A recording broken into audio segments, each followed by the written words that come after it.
दर्शन के दिलावा में लागल बायास हो, चर्चा में आके पूरा करी विश्वास हो। कबो नहीं करी हाय शिव गुरु नजरी से हमारा के दूर, कबो नहीं करी हाय शिव गुरु नजरी से हमारा के दूर।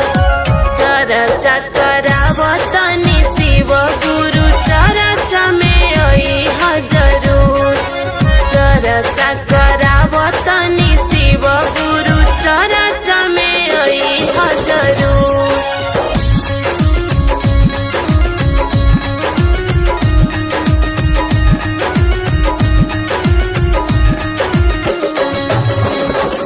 खुल जाई भाग गुरु हमरो झोपड़िया के, देख दर्शन